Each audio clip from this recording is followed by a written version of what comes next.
My name is Gracie, and I'm 27 years old. I work as both a housewife and an office worker with a good position. My husband, Aaron, is the same age as me. He loves his mother a lot, and his mother, Eliza, enjoys making my life difficult. Despite the struggles in our marriage, Aaron and I just celebrated our second anniversary.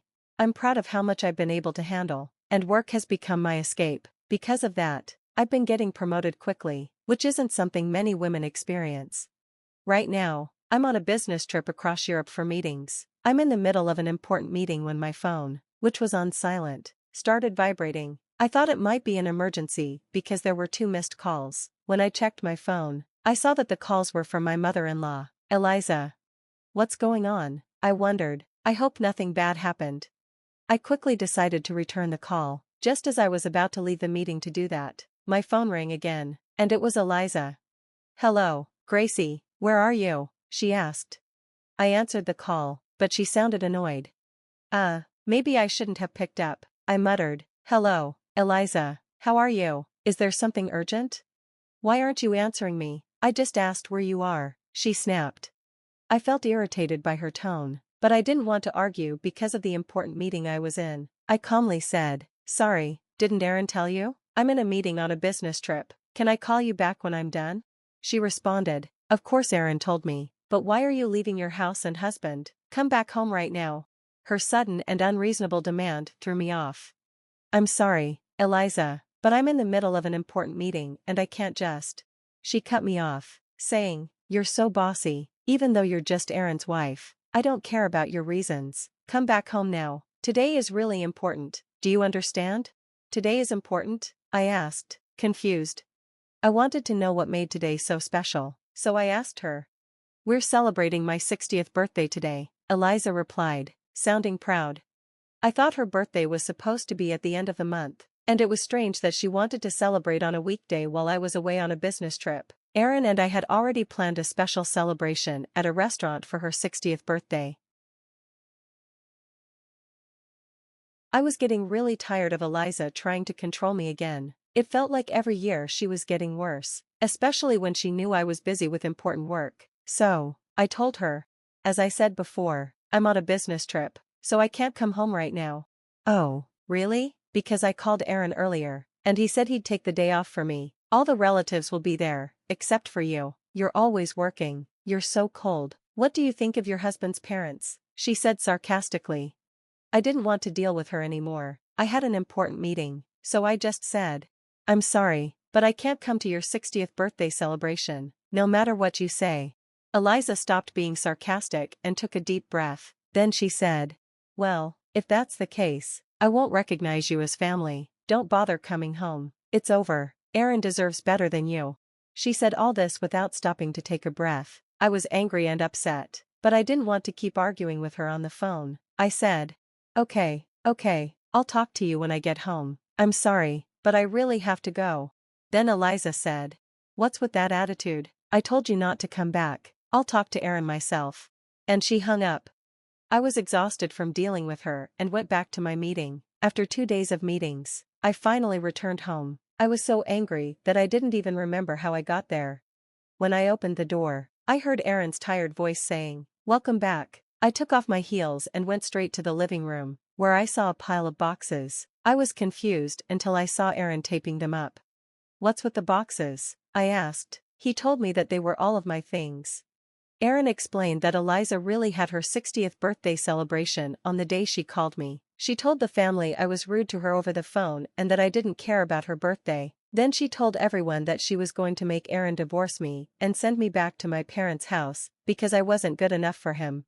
I wasn't surprised by this. Eliza had always been this way. I asked Aaron, "So what happened? Your mom told you to get a divorce, and you agreed?"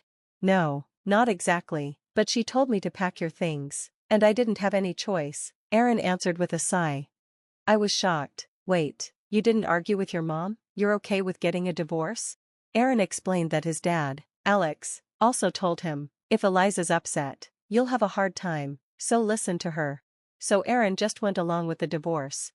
I couldn't believe it. Aaron seemed so controlled by his mom, and I couldn't understand why he didn't stand up for me. I was in shock and silent for a moment. Then Aaron said, What my mom says is the final word. It's just until she's not upset anymore. It's just a fake divorce. I'll come back for you once things settle down. He said this with pleading eyes. I couldn't believe how afraid he was of his mother.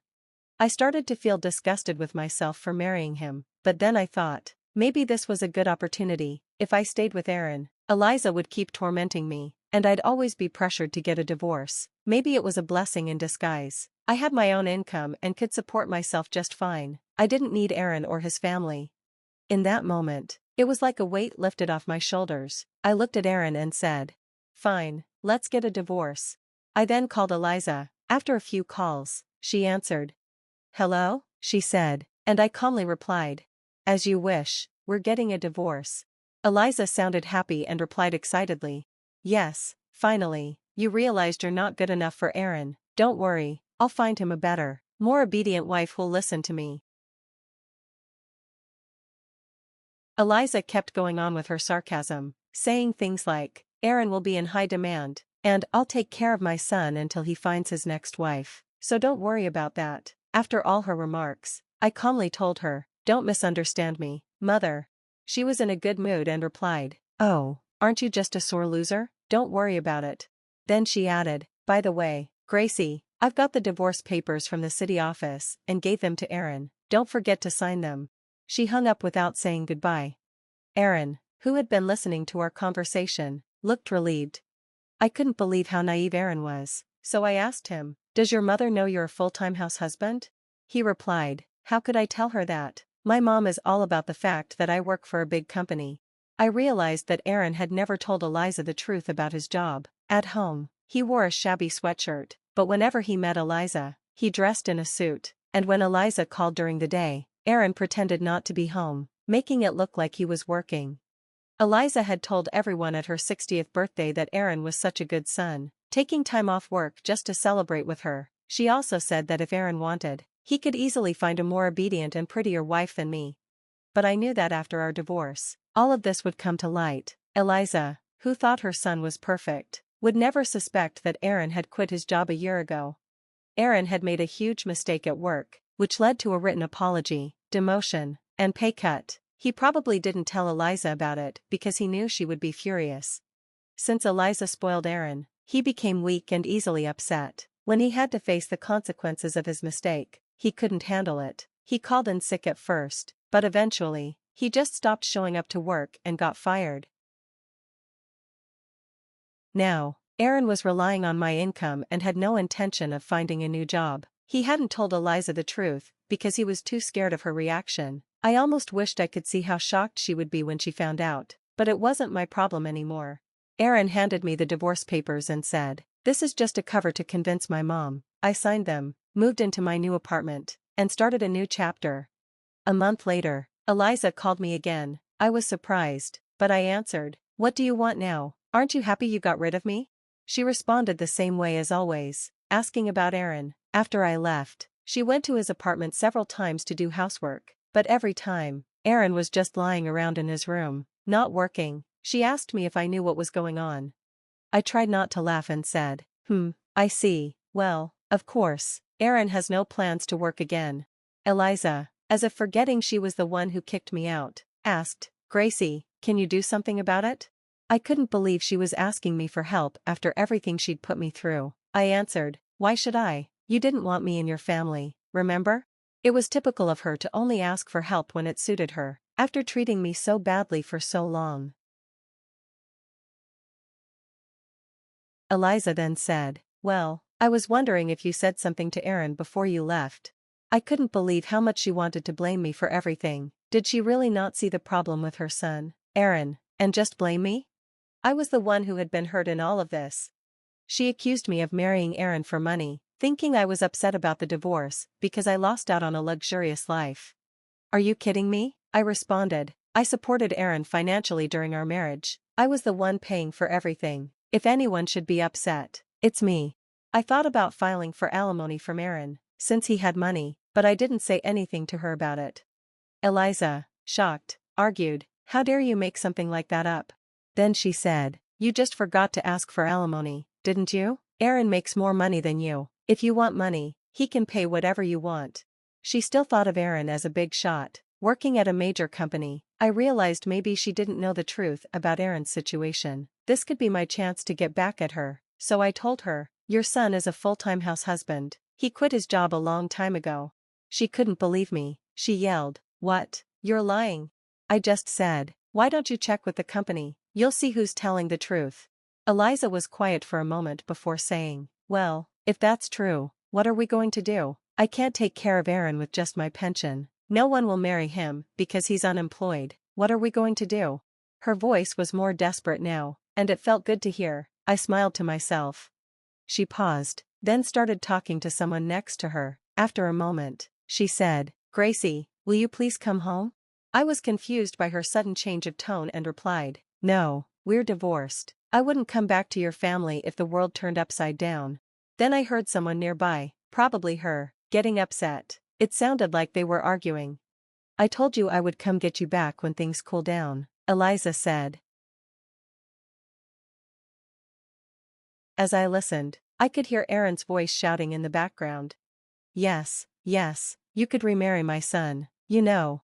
"What are you talking about?" I heard Eliza respond, incredulously. "No way, I wouldn't do it for the world. Don't joke about this, Gracie, thank you, seriously, okay?" I couldn't believe how much she was still trying to manipulate me. I reminded her, "I did what you told me to do, so stop changing your mind so much."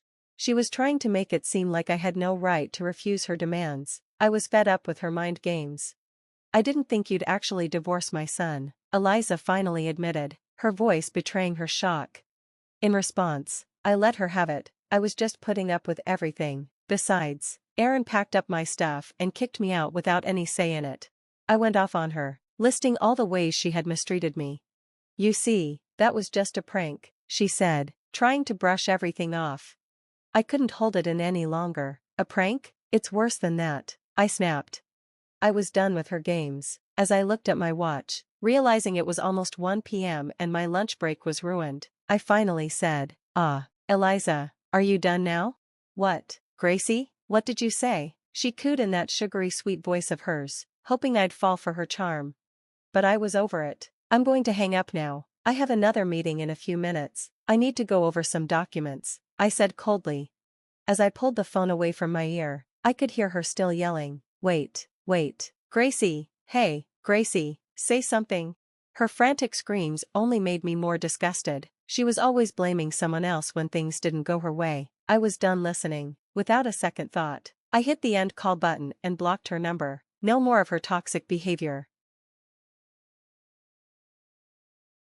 After everything that had happened, Aaron contacted me, trying to get back together. He was persistent, but I saw it as an opportunity. I decided to ask my lawyer to help me with alimony. Given how quickly Aaron's family paid up the full amount, I suspected they had advanced the money for him. Apparently, my ex-parents-in-law, Alex and Eliza, were not happy with Aaron's situation. They constantly nagged him to find a job, but Aaron had become so fed up with their constant pressure. It seemed his former elite life had faded away. He couldn't even afford the rent for his apartment and had to return to his parents' house. Now, he was blaming them for the divorce, while they, in turn, blamed him for everything. Instead of taking responsibility, they seemed content to lash out at each other. I heard they were considering applying for welfare soon. If that happens, maybe the government will step in and attempt to correct their warped sense of entitlement and selfishness. As for me, life had taken a better turn. My proposal from the business trip was accepted, and I signed a major contract. This led to a promotion and a significant salary increase. I was living my best life as a rich, independent bachelorette, free from any toxic in-laws or dependent family members.